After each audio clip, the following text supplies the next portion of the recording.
Okay, if you have someone that has been attending your church who has just recently gotten baptized, this is where you would want to be. We're going to say that Julie Silver, who we've been working with, she has just gotten baptized. And you know that she's already listed as a non-member of your church. Okay, so here we have her file that has come up, and she is listed here, you can see, as a non-member. So you want to go up to Change Status, Rebaptize. You click on that tab, and this is going to bring you over. And it's talking about, it automatically defaults to that they're being baptized and that, you know, they're going to become a member. So when you see this, you want to put in the baptismal date. So we're going to say that she was just baptized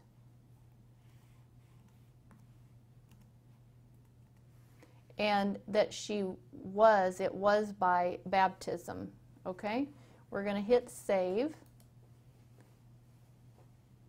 This is going to take you to this screen.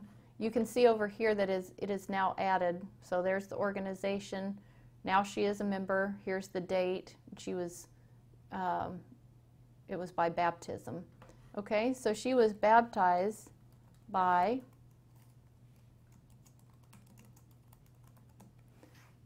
Pastor Bill Roberts. We don't necessarily put the event or the original baptism place. It's better if you just put the pastor's name. Then you want to make sure you hit save.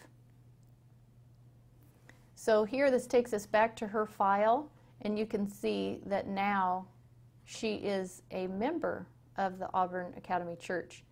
What you don't want to do is just make a file for someone who just happens to be attending your church. A lot of times that's a mistake that'll be made, and so we'll have all kinds of files and they're non-members. In order to be listed as a non-member, so Julie is a member, therefore Sophie and George can be listed in her family even though they're non-members. Okay? But we have to have someone in the family that's a member before they're put into eAdventist. So you don't want to use eAdventist as your directory. Your directory, you may have people listed that are friends of your church or attendees of your church that are non-members. That's something that you want to do differently and not put that into eAdventist. So let's talk about George. So let's click on George here, get his file pulled up. And what we're going to do with him, we're going to say he was also baptized. So we'll go back to change status. We're going to say that he is a member, and it was on the same date.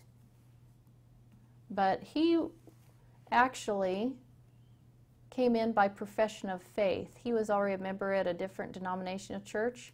So where it says baptism, you come here and you can see profession of faith.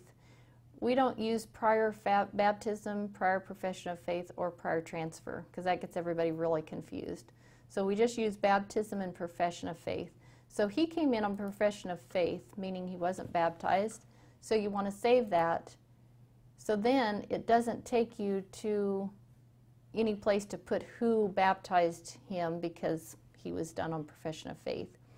If you want to see under membership now, we're in George's, we can click on this membership tab. You can see here that he came into the church on profession of faith on this date. Okay, and you can always get back. There's a back button over here to get you back to that original spot. Okay, or you can hit this back arrow. Okay, so now George is a member, Julie is a member, and Sophie, she's a baby, so she's not a member yet. So there you have how you can baptize someone. If by chance you have just had an evangelistic series and someone brand new has come in who has not been attending your church previously, so they're not in your system, this is where you would hit the new family. You would put in all their information just like we did for Julie and George, put all their information in. You would go ahead and save them. They come up as a non-member. That's when you then go here to the tab that says Change Status, Rebaptize. So If they're baptized and they have not been attending your church and have a file in eAdventist, you'll hit New Family. What you always want to make sure of, if they've come in an evangelistic series, you want to make sure that they are not listed previously in your church. So you always want to look them up. Look up the last name, make sure they're not listed, and then go ahead and add New Family.